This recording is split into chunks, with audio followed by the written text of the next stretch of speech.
A security officer brandished a baton near his baby, but he pulled a federal order that ended careers. A security officer pulled a baton near his baby, thinking no one would intervene. He didn't realize the father was about to pull a federal order that would end careers. The moment the baton was raised, the cabin's balance of power flipped. Subscribe if you believe arrogance collapses the instant true authority rises. "Sir, remove the infant from the carrier," Officer Brennick Hale said flatly, stepping forward with a calculated pause as if the weight of his boots could make the demand sound more reasonable. Arlen Voss stopped, not because he was afraid, but because the tone in the officer's voice wasn't a request, it was a setup. The vaulted terminal echoed with the steady murmur of foot traffic and muffled announcements from far-off gates. A soft electronic chime rang overhead. Lights gleamed coldly off the polished floor. Arlen didn't move at first. Cale stirred gently against his chest, making a faint sucking noise before settling again. His tiny fingers curled around the edge of the gray blanket tucked across the carrier straps. Arlen shifted just enough to support the child's head and looked up. "I'm sorry," he replied calmly. "I won't remove him from the carrier. It would compromise his airway support." Brennick's mouth tightened. He had the look of someone who liked order but disliked nuance. Authority, to him, was a tool best swung like a hammer. "This is a standard compliance screening. We need visual confirmation of the child." "There is no legal precedent requiring this action," Arlen said softly. He didn't raise his voice. He didn't need to. A faint, flickering screen behind them flashed the current security directive. Preemptive Compliance Enforcement Trial Zone, HGTA-6. Most travelers ignored it. Arlen didn't. He had written half the back-end code that managed its alert thresholds, but today he was simply a father, not a designer. Brennick's hand drifted toward his baton, fingers tapping the handle in rhythm with a rising discomfort he tried to mask as professionalism. Arlen noticed everything. The pause, the flex in the officer's right shoulder, the way a nearby camera rotated an extra degree to lock onto his position. Behind him, a second officer, male, square jaw, younger, began casually adjusting his stance, positioning himself behind Arlen and Cale in a triangle formation. Tension built invisibly, but tangibly. Travelers started slowing as they passed, sensing a disturbance that hadn't yet arrived but was sharpening in the air. "My son is 6 months old," Arlen said, his voice low but firm. "Removing him now would risk injury. I ask again, bring a child safety supervisor if this is to proceed." Brennick didn't blink. "No exceptions." Cale stirred again, this time with a small, sharp cry, soft but piercing in the sterile brightness of the hall. A few heads turned. A businessman mid-step paused, glanced, then moved on. The officer behind Arlen stepped half a pace closer. His presence wasn't overtly aggressive, but rehearsed, like a chess piece playing a role in a script already written. Arlen's mind raced, not with panic, but with preparation.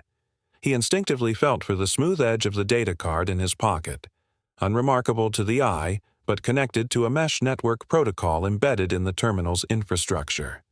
Not for offense, for record-keeping, for truth.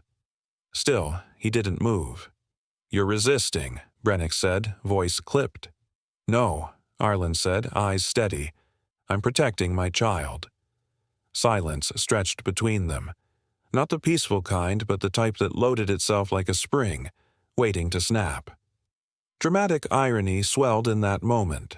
Arlen, the architect of one of the nation's transit logic trees, the very algorithms that guided security triggers based on behavioral metrics, was now caught inside one.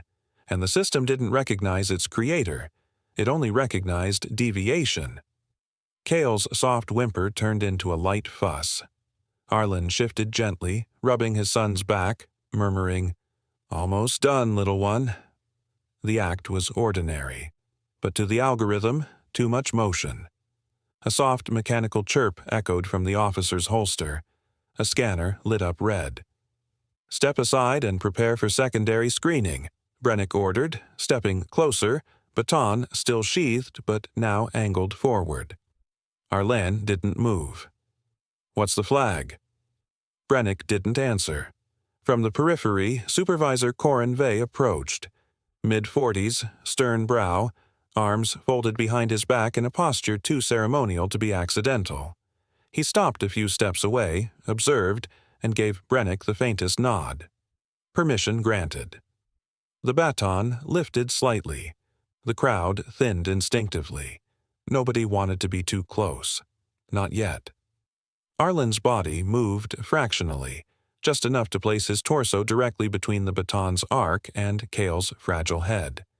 He didn't think of himself as brave or noble, only precise, calculated. He spoke clearly, not to threaten but to record. "I came here as a father, but I will leave as a witness." Brennick Hale's voice cut through the air like a blade. "Secondary screening. Step aside." Arlen didn't move. Not because he was confused or confrontational, but because the weight of Cale, barely 6 months old, warm and breathing softly against his chest, meant more than authority barked from a badge.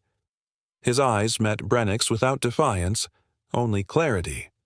Around them, the sterile ambiance of Halcyon Gate Terminal buzzed faintly with life, the rhythmic swish of cleaning bots, the murmur of boarding calls, footsteps dragging with layover fatigue. But in this moment, time narrowed. All sound bent around the single declaration of behavioral uncertainty. A cry, brief, raw, and human, escaped Cale's lips. It was small, nothing more than a tired infant's protest against the shifting temperature and noise. Yet it changed everything. Travelers slowed, conversations stalled, the sharp edges of surveillance turned inward. Arlen gently adjusted the baby blanket, cradling his son with care honed over countless sleepless nights, murmuring soft reassurances. His voice was low, steady, not for show, but for Cale. Across from him, Officer Brennick's body language shifted. He stepped closer, his polished boots landing with the weight of someone used to people backing down. He wasn't a brute, but he wielded authority like one who never expected it to be questioned. "Remove the child from the carrier," Brennick ordered, tone clipped. Arlen blinked once, slowly. "No. For his safety, I won't." From behind, another figure appeared, Officer Jarrell Mace. Tall, rigid posture. He didn't speak. He didn't need to. His position, diagonal and behind Arlen, was strategic, a triangle of enforcement. Routine, by their standards. But Arlen didn't process the moment like most. His mind ran on a different track, trained by years designing systems meant to streamline chaos into logic. Every surveillance node above them, every mic hidden in wall panels, every crowd dispersal threshold algorithm, they formed a mesh in his mental map. His thumb brushed against the edge of a slim metallic card tucked inside his coat pocket. He didn't pull it out. Not yet. He only acknowledged its presence like a soldier glancing at a sealed weapon before the battle begins. Brennick's hand lowered slightly, but not in retreat. It hovered near the baton clipped to his belt. His fingers tensed. Casually, deliberately, a gesture small enough to justify later but large enough to send a message now. "I won't ask again," Brennick muttered, taking another half-step forward. "You haven't answered my last request," Arlen replied, his voice still calm. "A child safety supervisor.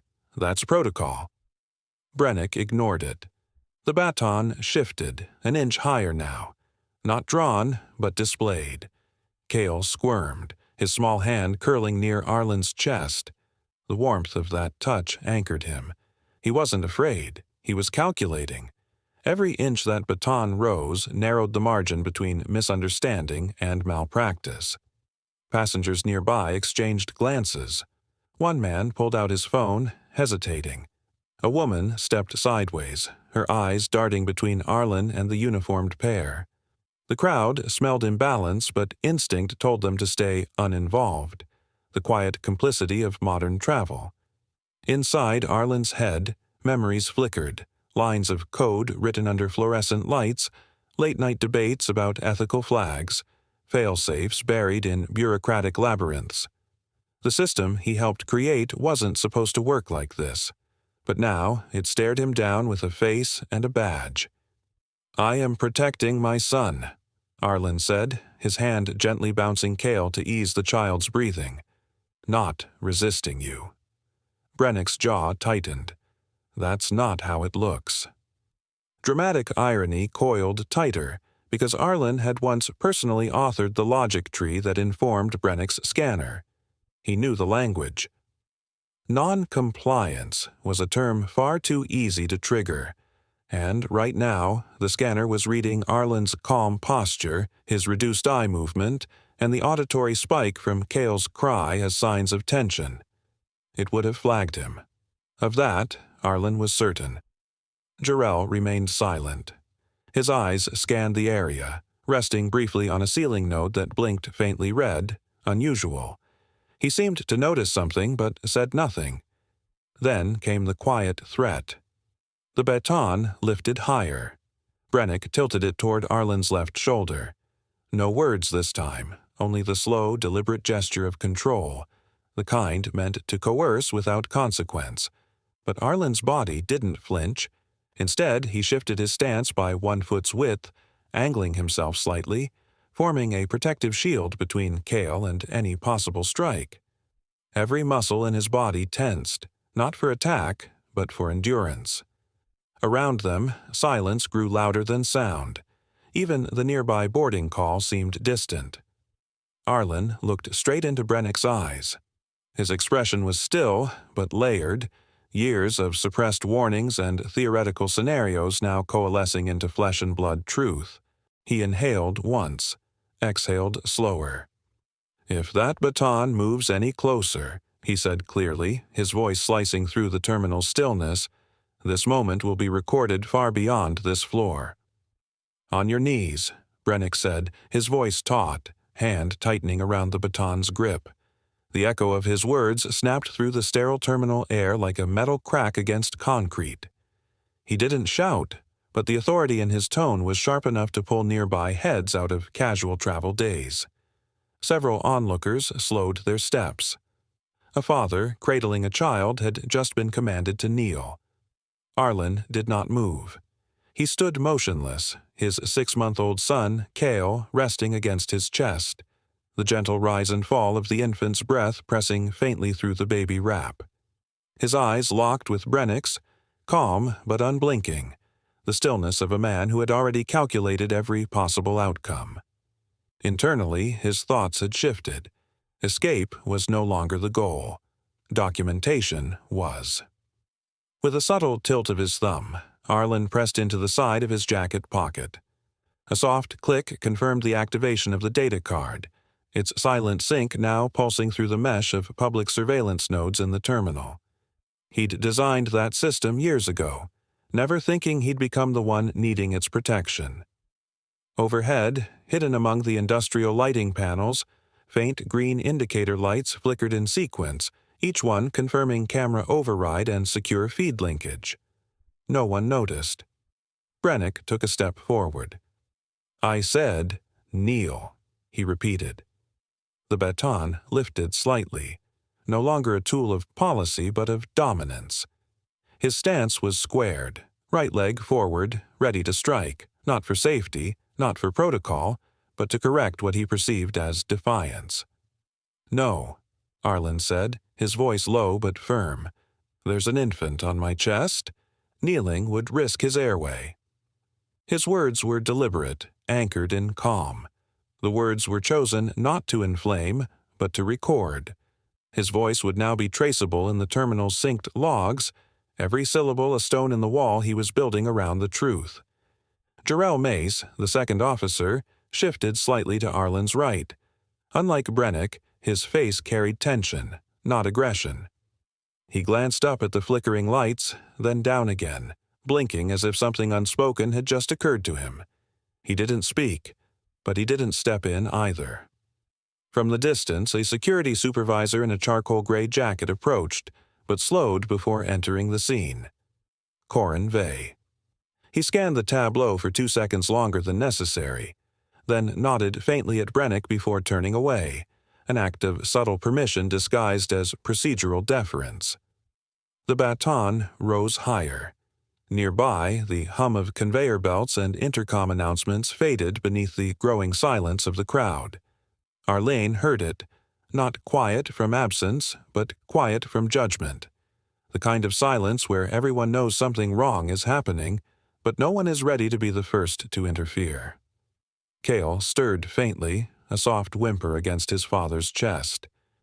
"You are obstructing a compliance directive," Brennick said, raising the baton now to shoulder height. "Last warning." Arlen didn't flinch. His fingers rested gently along Cale's back, anchoring the infant's position with precise care. His other hand, hidden behind the carrier's edge, brushed once more across the fabric lining of his pocket, confirming the transmission was active. Several camera angles. Microphone capture. Mesh integrity. Solid. "You're citing Section 8-91.2, Arlene said slowly, eyes still fixed on the baton. "That statute prohibits escalation with impact tools within a 3-foot radius of an unprotected child." Brennick froze, not in understanding, but in calculation. The phrase had been memorized by security officers but rarely quoted back by passengers. "Are you refusing lawful compliance?" Brennick asked, masking hesitation with formality. "I'm refusing an unlawful order," Arlen replied, his voice soft, almost sorrowful. The line between policy and misuse had now been crossed, and Arlen knew it. The baton, by its mere angle and distance, had already violated 3 internal safety codes. But Brennick didn't lower it. He raised it, an inch higher now, toward Arlen's right shoulder, just outside striking distance, just enough to send a message. The situation had compressed into a pressure point. Behind Brennick, Jarrell took a small step forward, a silent breath caught in his chest. His eyes darted to Arlen, to the child, then to the baton. He said nothing, but his posture tensed, not in solidarity, but uncertainty. He knew this wasn't how enforcement was supposed to look, and still the crowd remained frozen. Arlen felt it all at once, the weight of every camera, every silence, every breath around them. His body angled slightly, subtly, putting the full breadth of his shoulders between the baton and the child. A barrier, a signal, a final declaration of intent without raising a hand. "I am stating my full name for the record," Arlen said, his voice now echoing slightly under the terminal's vaulted glass ceiling. "Arlen Voss, father of Cale Voss, timestamp synced." Brennick didn't lower the baton. Arlen didn't raise his voice. "This encounter is now under active review." Arlen withdrew his free hand slowly, deliberately, ensuring that every movement was visible and calm. Between his fingers rested a slim metallic seal, no larger than a coin, its surface catching the terminal lights as it pulsed with a faint blue glow. The motion stopped the scene cold. Brennick Hale's forward momentum stalled, his baton frozen mid-angle as uncertainty crept across his face. For the first time since stepping into Arlen's space, the officer hesitated. The hum of the terminal seemed louder now, as if the building itself were holding its breath. "This is a federal continuity override," Arlen said evenly. His voice did not rise. It did not challenge. It carried the weight of certainty. "It has been issued automatically. A protected dependent has been assessed as being under threat." The words landed with different force on different ears. Brennick scoffed, a sharp, dismissive sound meant to reclaim authority, but it rang hollow. Jarrell Mace did not scoff. His wrist unit vibrated once, then again, sharp against his skin. He looked down instinctively.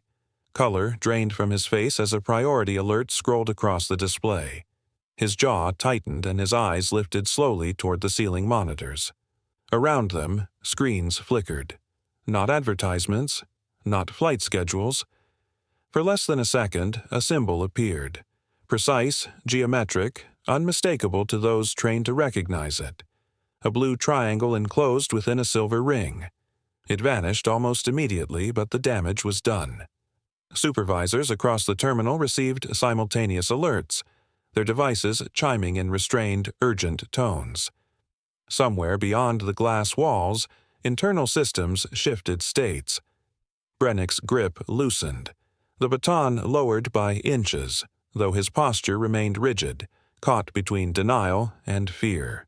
The automated protocols activated without ceremony. Within a 10-meter radius, all discretionary security actions locked. No commands could be issued. No force could be applied. Authority, once physical and immediate, was now suspended by design. Arlen felt the shift before he saw it. The pressure in the air changed. He adjusted Cale's blanket with practiced care, angling his body slightly, instinctively maintaining the barrier between his son and the world. His objective, protecting Cale, had been achieved, but only partially. The threat had paused, not vanished. Brennick panicked. "No," he muttered, fingers snapping to his wrist unit. He began tapping commands faster, harder, attempting a manual override. The system rejected each input silently at first, then responded with soft, definitive chirps. Not alarms meant to draw attention, but confirmations meant to be undeniable. The terminal doors sealed temporarily.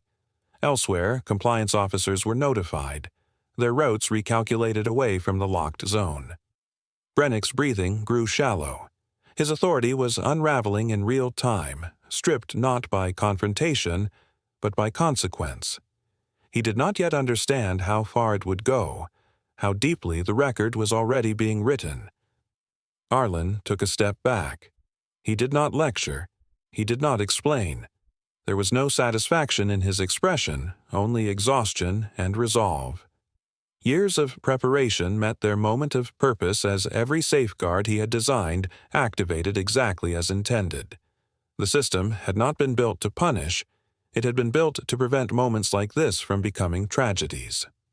He looked at the stunned officers, his eyes steady, his voice low but unwavering. This system exists because someone once chose force over sense. Brennick Hale's voice was still echoing faintly when the first change arrived, not with sirens or shouting, but with the near-silent hiss of the terminal's inner seals adjusting to a new protocol state. 3 men walked in, uniformed in identical gray coats without insignias, belts, or weapons. Their boots made no sound against the polished terminal floor. They carried no visible badges, yet every surrounding officer stepped aside at once. Their presence was unmistakable, internal auditors, summoned not by any man but by the system itself. Arlen Voss didn't speak. He remained exactly where he stood, Cale nestled against his chest, his hand gently shielding the infant's head. The glow from the override seal on his palm had faded, but the effect rippled outward like quiet thunder. The lead auditor, a tall, angular man with pale eyes and a clinical calmness, stopped 3 paces from Brennick Hale. He didn't ask questions. He didn't raise his voice. "Officer Hale, step aside." Brennick hesitated, caught between obedience and disbelief. There was non-compliance, infant concealment, irregular posture. "Step aside," the auditor repeated. The second man was already extracting Brennick's wrist unit, disabling its manual override function with a flick from his own interface. The third turned to Officer Jarrell Mace and gestured silently. Jarrell looked to Brennick, then to Arlen, then slowly stepped back and surrendered his device as well. None of the auditors touched anyone. They didn't need to. The system had already logged the event, down to the shift in Brennick's breathing when the baton had risen. This was not a conversation. It was containment. Arlen's objective had changed. He no longer sought explanation, apology, or even acknowledgement. His only goal now was to leave, intact, unprovoked, uncelebrated. As the auditors began silently collecting devices, body cams, and wrist data, Arlen rocked Cale softly. The infant, miraculously, was asleep, His tiny fist curled against his father's collar, undisturbed by the tension thickening in the air like mist before a storm. Bystanders who had once stood still now moved quietly, their steps light, their glances quick and uncertain. Some pulled out their phones to capture the strange calm enforcement, but security signal dampeners kicked in. There would be no unauthorized recordings, not anymore. One of the auditors, younger than the others but equally focused, approached Arlen with a tablet. His tone was neutral, not cold. "We've logged your sequence under F7R authorization. Do you require medical assistance?" Arlen shook his head slowly. "No, I just want to board my flight." The auditor hesitated only a fraction before responding. "Your gate remains assigned. All delays have been cleared. You are cleared for departure." Nearby, Brennick muttered something under his breath, an argument forming, but his voice caught as one of the auditors turned his screen toward him. A red outline appeared around a single word: pattern. The screen displayed 3 prior incidents, minor, subtle, but connected. Instances of over-escalation during screenings involving caregivers never fully reviewed, all now reclassified under a deeper protocol: infant risk proximity. Brennick's face paled. Those were different situations, misreadings, data inconsistencies. Each one was dismissed, the auditor said without emotion. Because the child didn't cry loud enough to trigger a flag, this time it did. Jarrell lowered his eyes. He hadn't lifted a finger, but now he understood that silence had weight. His inaction wasn't neutral, it was noted. Arlen turned slightly, eyes scanning the now still terminal. No cheers, no applause, just recalibration, rebalancing, a machine remembering how to protect, not enforce. A soft voice, older, calm, spoke behind him. One of the senior auditors had stepped closer. "The override you triggered will initiate a nationwide review of infant security proximity protocols. The clause has not been used in 15 years. Arlen nodded but didn't reply. What could he say? He hadn't come here to reform a system, only to pass through it safely with his son. The terminal, once filled with unspoken judgment, now exhaled a strange hush, like a storm that passed without rain. When Arlen finally moved toward the gate, it was without escort, without hurry. He walked past the very checkpoint that had nearly fractured everything, and none dared meet his eyes. As he approached the boarding ramp, a final auditor beside the gate took a breath, as if to speak, but Arlen gently raised a hand. "No statements, no summary, just the seat I paid for." The man said nothing more and stepped aside. Arlen boarded last. No passenger rose, no one clapped. Yet there was a reverent stillness in the air, as if everyone sensed something irreversible had just happened. He took his seat near the back of the cabin, far from business class and whispers of privilege. He lowered the shade, rested Cale's head into the crook of his elbow, and for the first time since the encounter began, he exhaled fully. His heartbeat slowed. His hand relaxed. Cale stirred once, then settled. Somewhere behind them, a door hissed closed. Somewhere ahead, the sky waited. Arlen whispered to his son, the words not loud, but steady, a truth that rose not from pride, but principle. Some systems are built not to control people, but to stop them from being hurt. The footage had already left the terminal. Encrypted, auto-tagged, and encoded with biometric escalation markers, it pulsed silently through secure federal relays as the plane's wheels lifted from Halcyon Gate. Arlen Voss sat in seat 9D, his son, Cale, asleep against his chest, his own breath finally steadying as the world outside the window turned from tarmac to cloud. He didn't know it yet, but the moment Officer Brennick Hale's Baton breached the 6-inch proximity threshold to a federally registered dependent, the dormant system he had helped build had begun to stir. Not with noise, but with precision. Inside the Federal Security Integrity Board's Central Analytics Dome, 3,000 miles away, A silent alert shimmered to life. It wasn't loud, no flashing alarms, just a blue pulse node blinking inside a sea of amber protocols. An AI oversight agent named Thren, 42 cross-checked metadata embedded in the file. Pressure signatures, audio decibel spikes, threat angle telemetry, and the specific infant ID tethered to Clause F7 sublevel R.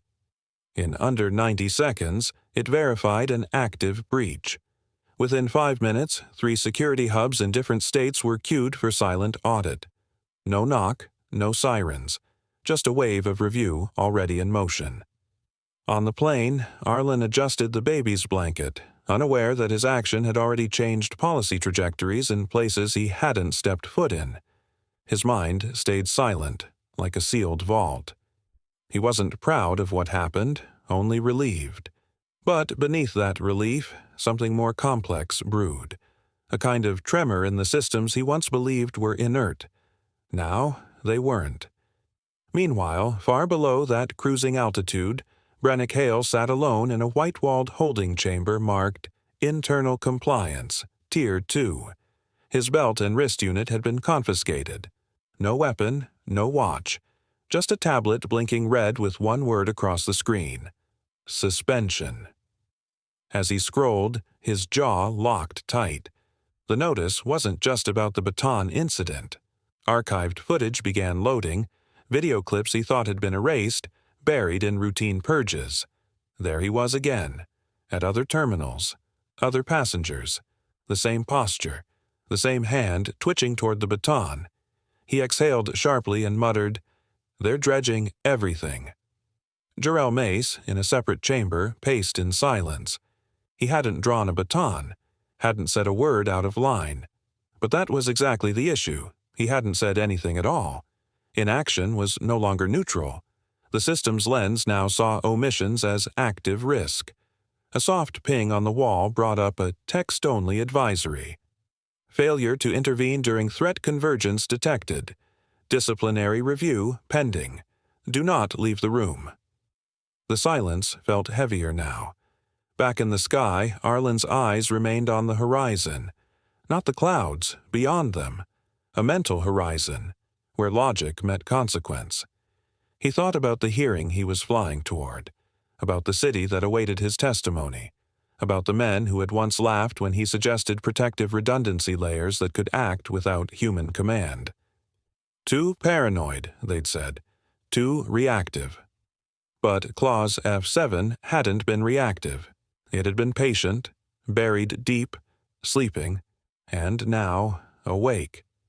He didn't check his phone until the plane landed. The message was already waiting. No subject line, just an encrypted thread. From Varen Kell Oversight Council, Level 3. Priv Secure Network, you triggered Clause F7 Sublevel R. No one expected it to go live. Arlen read the message twice, his thumb hovering over the screen. Passengers around him unbuckled. The quiet shuffle of luggage, footsteps, tired voices, all normal. But Arlen's eyes stayed fixed on those words. Then he typed, without hesitation, "I didn't build it to sleep forever." 3 days later, the door sealed with a quiet hiss behind the last tribunal member as he entered the windowless chamber. No press, no cameras, no rows of observers, just a semicircle of 6 men in dark suits, each holding a tablet displaying synchronized security data. The hearing had no public docket, no announcements, and no interruptions. What it did have, what weighed heavy on the air, was silence broken only by the soft tap of fingers scrolling through the logs Arlen Voss had unintentionally awakened. On the center screen, frozen in digital stillness, was a still frame of Officer Brennick Hale mid-motion. His baton, drawn but not yet used, hovered inches above Arlen's left shoulder. The infant, Cale, was barely visible in the carrier, his face pressed against his father's chest, unaware that his smallest cry had triggered a chain of events reaching federal tribunals. The lead analyst, Merrick Velor, adjusted his glasses and turned to the forensic systems advisor seated beside him. "Play the pressure curve data." A new feed lit up. Colored lines began to scroll, each representing biometric sensor data from various security checkpoints across the Halcyon Gate terminal. The anomaly was obvious. A sudden spike in force proximity, captured precisely at the moment Brennick stepped forward with the baton, and an alert ID tagged Clause R7, Harm Threshold Proximity Breach, Dependent Registered. Across the room, Varen Kell watched without speaking. He had been silent for most of the review so far, though it was clear his silence was not detachment, it was memory. He had helped draft these compliance protocols in their earliest iterations, back when the purpose was clarity, not control. Another advisor cleared his throat. Supervisor Corin Vey's authorization logs for that day include a preemptive compliance flag based on a terminal's risk assessment algorithm. But look here. He tapped the screen, enlarging a metric labeled INF-PRED-Delta. This value, infant unpredictability rating, was not supposed to be active. It was sunsetted 2 years ago. A chill passed through the room. That metric was created by the Behavioral Flow Analytics branch, right? Someone asked. Correct, before it was shut down. But this data shows the flag was still live. Quietly. Internally. Varen leaned forward now, his voice low but firm. That flag was only used in simulation testing. It was never meant to evaluate real infants as disruption risks in public spaces. And yet, said Merrick, pointing to the footage, the moment Cale cried, it activated a predictive escalation alert on Brennick's scanner. He didn't even know why, just followed protocol. They watched the moment in full resolution again. Cale cried. The scanner pinged red. Brennick's posture changed. The baton rose. The room went still. One of the junior analysts whispered, "We weaponized a baby's cry." "No," Varen corrected quietly. "We let a dead system keep breathing after it lost its conscience." A pause. Then Merrick asked, "Why wasn't this caught sooner? We've had incidents before. Why did this one activate Clause R7? Varen tapped his tablet and opened a stream from the override trigger database. Because the father was Arlen Voss, and because he didn't just build parts of this oversight network, he built its self-defense layer. Clause R7 was meant to remain dormant unless 3 factors aligned: intent, proximity, and registration of a federal dependent under immediate threat. The screen now showed logs from the scanner Arlen had walked past. Cale's ID had pinged a secure registry. That alone wouldn't have triggered R7, but when the baton moved within 6 inches of Arlen's body while he carried the infant, and Brennick's scanner registered a false positive behavioral threat, the conditions aligned. The override fired. The tribunal watched in stunned quiet. Finally, someone asked, "What happens now?" Varen spoke without looking up. "Now we figure out how many terminals still run ghost metrics. Now we fix what was buried." An aide entered and handed Varen a secure phone. The message on it was short. He stepped aside, dialed, and waited. When the call connected, Arlen's voice was steady on the other end. "Yes?" "They built layers around your design," Varen said, then forgot the purpose. A long pause. "I know," Arlen replied. "I just want one thing." "Which is?" "Structural reform." Silence again. Then Arlen's final words came across the line, calm and clear. "There's no safety in silence if the system punishes sound." The officer smirked, confident his threat would go unchallenged, unaware that every witness, every camera, and every second had already been anticipated by a father armed with unstoppable legal authority. If you believe cruelty under a uniform always folds when strategy meets full power, hit subscribe now, because justice never hesitates. The first image appears on a Fringe media board at 3:17 a.m., a low-resolution frame, grainy and gray, showing a baton mid-raise. The caption is simple, almost cryptic. Clause R7, activated by harm threshold proximity. No one quite knows what it means, but by 5 a.m., it's everywhere. Screenshots flood forums. Newsrooms scramble to verify. Beneath the static-drenched image, debates flare up like wildfires. What is Clause R7? Who is the man holding the child? Why did a federal override trigger without any press release or formal acknowledgement? By mid-morning, hashtags trend across social platforms. Hashtag Clause R7, hashtag Baton freeze, hashtag override baby. At first, most dismiss it as a misunderstanding or digital hoax. But then someone leaks a second image, a redacted override log, black bars censoring most lines except one chilling sentence. Protected, dependent within critical proximity of force threshold. R7 flag active. Authority freeze initiated. Now it's no longer conspiracy, it's policy. In a newsroom office on the outskirts of Velmore City, journalist Darren Kyle studies the tip he received hours earlier. A data packet, sent from an encrypted node, contains a short burst of metadata and a simple message.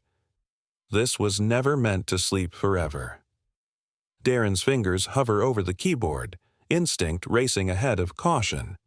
He knows the frame won't win awards, but the story behind it might change everything.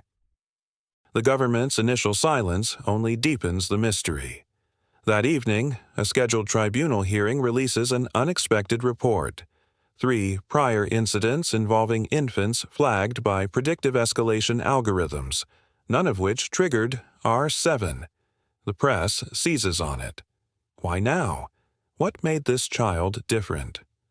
Arlen Voss's name leaks 2 days later, not through vanity, through metadata. A watermark embedded in the override schematic, digitally signed years ago, had identified him as one of the architects of the compliance mesh now activated for the first time in public history. Yet Arlen makes no statement, no interviews, no opinion pieces. He simply co-authors a brief technical document with Varen Kell. Its title is quiet, almost philosophical. Safety is the absence of fear. It spreads faster than any image. The document doesn't accuse. It explains. It outlines Clause R7's purpose, a dormant emergency subroutine designed to detect the moment institutional authority crosses from protection into intimidation, specifically against protected dependents. It notes that infants, due to their unpredictability, were often flagged in systems not designed to understand vulnerability. The clause was built as a circuit breaker, a silent failsafe meant to intervene when humans forgot their limits. And this time, it had worked. At a press conference the next day, a senior federal auditor faces the questions piling up from the press. Was this an overreach of power? One reporter asks. The auditor doesn't flinch. He taps the table with a finger, then says, "That baton moved, and the system responded." Another voice rises. Will the officer face termination? The auditor looks out over the room, his voice level and clear. This wasn't just about misconduct. It was about forgetting why we built the gate in the first place. The notification came without a sound, just a pulsing bar across a screen at Central Compliance. Section Fee-4 Disqualification Notice. Brennick Hale's name blinked once, then froze permanently into the federal misconduct ledger. No formal hearing, no dramatic confrontation, just a digital form, a cold, irreversible stamp. A career ended not in flames, but in silence. Ironically, that silence echoed in the very system Brennick had once enforced with pride. His name now appeared as a cautionary flag inside the override matrix, an automatic trigger that would flag any instance of similar misconduct under his ID history. He had become a line of code, a living warning stitched into the system. Jarrell Mace received his own notification, less severe but still final in its tone. He was being reassigned to a low-profile observational unit, stripped of active clearance. His failure wasn't brutality, it was inaction. Omission under duress, the audit log read. He didn't fight it. There was nothing to fight. He had watched and waited, and now the system remembered that too. Supervisor Corin Vey's retirement came quietly the same week. No ceremony, no public farewell. Just a closed-door submission of credentials and a thin envelope marked Internal Exit Agreement. Behind those walls, the agency had seen enough. Vey's authorization of preemptive enforcement in high-footfall terminals, especially with the hidden infant unpredictability flags, was a step too far. The consequences had finally arrived. The terminal where it happened didn't shut down, but it changed. Retraining sessions began under strict timelines. No optics refresh. No PR campaigns. Just hard rewiring. Every officer was now required to pass compliance simulations involving infants, caregivers, and unexpected emotional escalations. One failed checkpoint, and they'd be reassigned, permanently. But the real reform came not from punishment, but design. A federal directive, stamped and signed under emergency review, began circulating across the agency's digital floor. The Dependent Dignity Order. Simple in language, unshakable in intent. Effective immediately. The use of predictive escalation systems near children under age 2 was banned. All terminals were required to appoint redress review officers, specialists trained not in force or compliance, but in empathy-informed de-escalation, particularly around infants and vulnerable guardians. The decision rattled certain departments. Some quietly protested that it would slow security throughput. Others muttered about soft policies in high-risk zones. But the signatures were final. The baton had been raised, and the system had raised something greater in return, a new standard. At the heart of it all, no statement, no message, just a small code patch labeled Kale Watch, a subtle but unbreakable logic layer in the override system. Its only function, to pause every manual override within 15 feet of a child under 2 and trigger an automatic human review. The algorithm would now stop itself, even when the humans did not. When Varen Kell saw the patch come through his secure inbox, he sat back in silence. The schematic was elegant, almost invisible to most engineers, but it carried weight beyond its lines of code. He turned his screen toward a junior auditor and whispered, "He didn't just stop a baton. He rebooted the whole mindset." Back in his home, Arlen fed Kale a bottle by the window, watching as evening sunlight filtered through the blinds. His world was quiet again. No podium, no recognition, no war to fight. And yet, every time Kale reached for his father's hand, tiny fingers wrapping around one of Arlen's, he felt it. Not fear, not memory, but the echo of what nearly was.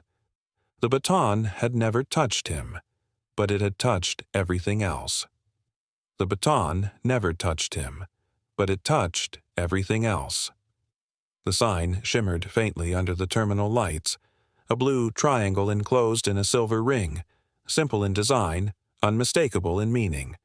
It hung just above the checkpoint scanners, small enough to be missed by those rushing, but large enough to halt those who looked.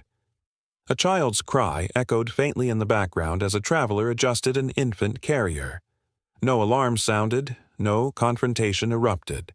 Just a glance from the officer, a nod of acknowledgement, and the line moved forward. This was no ordinary morning at Lembrick Terminal. It was 6 months to the day since Clause R7 had gone live. Across a dozen major airports, a quiet recalibration had taken root. Not with ceremony or grand announcements, but with symbols, protocols, and silence. Most travelers noticed the signs without knowing their origin. Fewer still understood the depth behind the triangle, but those who did moved differently. Slower, more deliberate, like they'd seen what force could become if left unchecked. Arlen Voss sat in a high-back chair near Gate 22B of Virion North Terminal, the same one that once hosted the tribunal hearings. He wore a gray fleece hoodie, pulled just enough over his face to fade into the crowd. In his lap, 6-month-old Cale slept, his tiny fists curled under his chin, a steady rhythm of breath against his father's chest. The boy stirred occasionally, but Arlen's hand stayed firm, gently rocking without thought. He wasn't here for a flight. He was here to observe. Data streamed invisibly through Arlen's lens device, augmented through the secured analytics protocol board members were granted.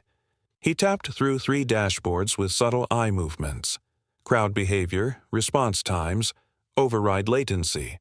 The system hummed along.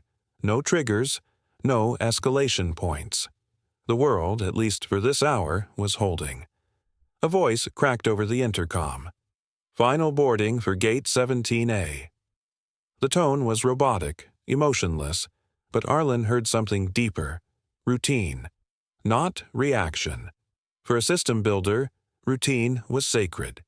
He blinked once, closing the feed. His mind drifted briefly, not to the incident, but to what it had changed. Since the activation of Clause R7, the term VOS activation event had appeared in 9 separate agency reports, all confidential. It had become policy-speak shorthand for one thing: a moment when restraint failed near the wrong child, under the wrong policy. Not every incident needs to be stopped by strength. Some need to be stopped by design. The quote had been lifted from Arlen's original post-incident white paper, without his permission, and used as the opening line of an ethics conference 2 weeks prior. He hadn't planned to attend, but curiosity drew him in. He'd slipped into the back row, hood up, Cale asleep in his arms just like now. The speaker, a compliance theorist named Dr. Renmar Tess, had stood confidently on stage, pointing to a slide with a freeze frame of the triangle symbol. "This," Tess said, "is not a warning. It's a reminder that we forgot who the gate was built to protect." Arlen had remained stone-faced, but something in him stirred.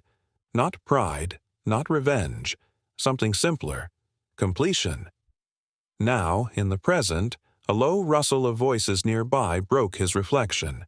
A father with twin toddlers was arguing gently with an agent about bottle restrictions. The officer glanced at his scanner, saw the override zone protocol glow faintly yellow, and stepped back without confrontation. "You're good, sir. Go ahead." The father looked confused for a beat, then grateful. The children passed through. No one clapped, no one noticed. But Arlen did. He watched the agent for a moment, young, maybe mid-20s, posture stiff, but eyes unsure. The kind of man who 6 months ago might have followed the script too closely. Now he hesitated just long enough to choose sense over procedure. Arlen leaned back in his chair, pulling Cale's blanket up gently. The boy let out a soft sigh. Around them, the terminal returned to its usual rhythm, dragging luggage wheels, boarding announcements, the clink of coffee cups on tabletops. A man passed by, glancing at Arlen's face just briefly, then at the sleeping child. Recognition flickered, but the man didn't speak. He kept walking. Arlen's thoughts returned to the system. He was no longer a creator. He was a custodian. Behind the scenes, always watching. The back-end analytics still pinged him with updates from across the country. An infant carrier rejected due to scanner interference. A protocol flag deactivated before confrontation. A baton that never left the holster. The system was working. And yet Arlen never considered himself a hero. He never chased headlines. He refused interviews, awards, or advisory roles beyond what was necessary. He had one rule: no optics training, only outcome training. Change wasn't made by broadcasting it. It was made by embedding it where failure used to live. A soft chime sounded as Cale stirred. Arlen adjusted his posture, resting his chin gently atop his son's head. The moment was quiet. So quiet, it felt earned. Another boarding call echoed. Footsteps passed. Screens flickered. Officers scanned badges. The day continued. And in the silence of it all, Arlen whispered the truth he'd come to understand. his voice nearly lost in the background hum of the terminal. The change already speaks louder than I could. The email came without subject or signature, just a single line. I need 10 minutes of your time to stop 20 years of bad habits. Arlen Voss read it twice, then once more before deleting it. Or at least he thought he did. 3 days later, a man in a crisp charcoal coat stood outside his apartment building, holding a small metal case and speaking into the intercom with the calm urgency of someone who had memorized his script. My name is Dalen Merrick, he said. I oversee infrastructure protocols for Meridian Sky Group. I'm not here on behalf of any tribunal. I'm here because I think your son deserves better from us next time. Arlen didn't respond immediately. He looked at Cale, now 10 months old, curled up on the rug with a quiet grin, poking a spoon against a rubber cup. Then he pressed the intercom button. 10 minutes, Arlen said, and if you came with a camera crew or PR spin, I'll end the meeting at minute 2. Inside, the room was lit only by afternoon sun. Dalen stepped carefully across the threshold, eyes scanning the baby, then Arlen, then the bookshelves lined with diagrams and schematics no journalist would recognize. He placed the metal case gently on the coffee table. I want to rebuild boarding policy, he said, opening the case to reveal a set of printouts and a single image, a side-by-side of 2 terminals. One labeled Standard Compliance Flow, the other Proposed Family First Pathway. Arlen studied it silently. And what do you want from me? Outcome design, Dalen said without hesitation. No optics training, no performative empathy, just systems that do what they're meant to do. Arlen looked up. The memory of the baton flickered behind his eyes like a shadow in fluorescent light. You don't need my name, he replied. You need my rules. Dalen nodded. That's exactly why I came to you. Within weeks, a pilot program launched across 6 terminals. No announcements, no headlines, only a subtle shift in process. Expedited lanes for single parents, seating reorganized to reduce public scrutiny, pre-boarding spaces equipped with acoustic dampening panels and infant-calibrated air filters. The result was quiet, almost too quiet, and that, Arlen knew, meant it was working. Parents traveling alone began leaving quiet notes at kiosks, scribbled thank yous, folded napkins with hand-drawn hearts, feedback cards that read things like, I didn't cry this time, and my son slept. No one glared, but the system, as always, resisted its own correction. A month into the program, an internal memo leaked. It was sent by a mid-level compliance officer from Veltron Field Terminal. The subject line, Sympathy Circus is turning the gate into a nursery. The body of the message was worse. If we keep kneeling to strollers, we'll forget who's in charge. It exploded across message boards. Dalen tried to contain it. The PR team drafted counterstatements. But before they could go public, Arlen acted. He uploaded a 43-minute case study to the advisory board's secure database. It was titled, False Control and the Collapse of Trust. No branding, no commentary. Just anonymized footage from the terminal where it all began, time-stamped and cross-referenced with policy documents. It showed the slow build-up to the baton, the hesitation, the failure to step back. It also showed what happened after, the system freezing, the override, the moment a baby's presence turned force into failure. At the end of the video, a simple slide appeared. Control is not power. Restraint is. The study leaked within hours and became mandatory viewing for agency trainees by the end of the week. Still, Arlen did not speak to the press. He did not attend conferences. He spent his days at home, refining the algorithm's resilience protocol, adjusting sensor thresholds, writing quietly under headers like Predictive Trust Matrix and Passenger Dignity Index. And at night, he watched Cale learn to walk. It was one Tuesday afternoon, late autumn, when it happened. Cale pulled himself upright using the couch, looked around with a wobbly smile, and took 3 uneven steps toward the hallway. Arlen didn't clap, didn't rush to record. He just watched. Eyes glassy, heart steady, breath held. The baby who had once triggered a federal override now moved toward the future without hesitation. That evening, Arlen sent a secure message to the advisory board. Stability achieved.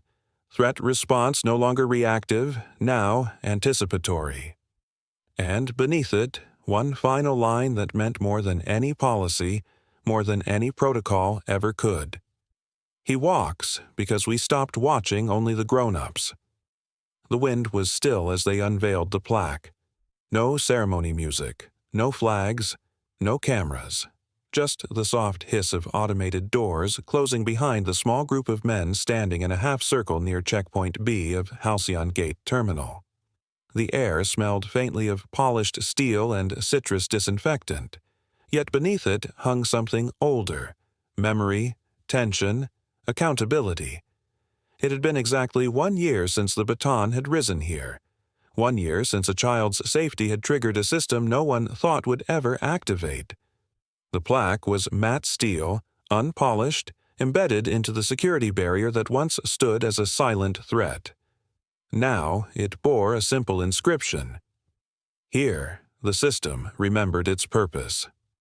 Supervisor Varen Kell stood nearest the inscription, his hands folded loosely behind his back. His voice, when it came, was clear and unembellished. It wasn't the Baton that changed everything. It was the refusal to ignore it. The others, terminal engineers, compliance auditors, and 2 federal observers, nodded without applause. The moment was not for performance. It was for repair. One of the engineers, a man named Darren Voss, cleared his throat but said nothing. He had been on shift during the incident, too junior to intervene, too aware to forget. Guilt hadn't left him. But today, perhaps, it lessened. No one mentioned Arlen Voss by name. No one needed to. Then, somewhere hundreds of miles away, in a terminal unfamiliar in name but similar in design, another story quietly began. Officer Relin Hurst adjusted his posture beside a scanner that had just flagged a non-compliance pattern. His eyes flicked to the screen. A male passenger holding an infant, slightly swaying to calm the child's fussing. The software marked an alert. Signal disruption risk. Prolonged vocalization. Relin hesitated. 1 year ago, he might have followed the standard directive. Requested secondary screening. Cited visual disorder. Perhaps even moved a hand toward the baton clipped to his belt. But today, something else blinked on the scanner. A yellow symbol shaped like a triangle inside a silver ring. Below it, 4 words. Override advisory, dependent present. Relin exhaled and stepped back. The father, confused, cautious, tightened his grip on the infant carrier, expecting resistance. But the officer simply nodded once and gestured him forward. No words exchanged. No unnecessary authority. Just passage. The system remembered. Back in Arlene's home, the late afternoon sun painted gold streaks across the nursery wall. Cale, now over a year old, pressed his small hands against the window, fascinated by the way light danced on glass. Above him, a new wind chime tinkled gently in the breeze. Metal, not wood, shaped like the symbol etched into protocols across the country. A triangle within a ring. Cale pointed at it and laughed when it spun. Arlene stood just behind him, arms folded, watching in silence. The chime had no digital components, no data links, no encryption. It was not part of a system. It was a reminder. The phone buzzed quietly on the counter behind him. Caller, Varen Kell. Arlen picked it up but said nothing at first. Arlen. Varen's voice crackled faintly, aged with late hours and too many quiet battles. I wanted to thank you again before the memory fades for everyone else. Arlen didn't answer immediately. He stepped toward the window instead, placing a gentle hand on Cale's back, steadying him. "They won't forget," Arlen said at last. "Not this time." Varen hesitated, then asked softly, "Do you regret not letting them name you?" "I didn't build it to carry my name," Arlen replied, "just to carry the weight when others didn't." There was a pause, long enough to mean respect, not awkwardness. Cale leaned his forehead against the glass, mumbling a baby word only he understood. The chime turned again with a faint metal shimmer. Arlen spoke once more, voice low, firm, and final. "I didn't stop a man. I restored a threshold." Arlen Voss stood in line with Cale resting against his chest, the soft murmurs of the airport around them merging into an indistinct hum. It had been over a year since the incident at Halcyon Gate Terminal, and yet the weight of that day still lived in Arlen's spine, coiled like a dormant wire. Today they weren't heading to a tribunal or a hearing. No encrypted messages, no hidden protocols, just a vacation, just a father and son. The officer at the ID checkpoint wore the new uniform standard, gray vest, polished boots, no baton visible. But Arlen still noticed the small scanner mounted to his collar, blinking a passive blue. As Arlen stepped forward, his breath caught when the officer's gaze dropped to Cale. There was a moment, brief but sharp, where time seemed to hold its breath. Then something surprising happened. The officer, a young man with a lined brow and weary eyes, knelt down slightly, not in submission, but in acknowledgement. His voice was soft, casual. "Hey there, little one," he said, waving 2 fingers with a small smile. "You helping Dad fly the plane today?" Cale blinked, too shy to respond, and buried his face in Arlen's jacket. The officer stood back up and met Arlen's eyes, not with challenge, not with scrutiny, but with quiet recognition. Then he stepped aside without another word. No scanner prompt. No unnecessary questions. No suspicion. Arlen walked forward, but not without a slow breath catching in his throat, unexpected and tight. Relief had become a rare luxury in airports. The boarding process was smooth. No delays, no scans that pinged. As they found their seats, aisle and window, Arlen secured Cale first, then buckled in beside him. The belt clicked into place, familiar and mechanical.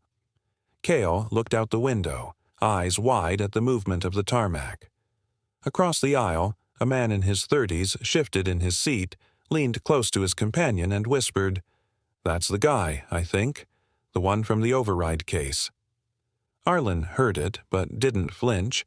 He didn't turn to look, didn't nod, didn't correct or confirm. He only closed his eyes. The engine hum started to rise, and the flight attendants moved through their routine with practiced ease.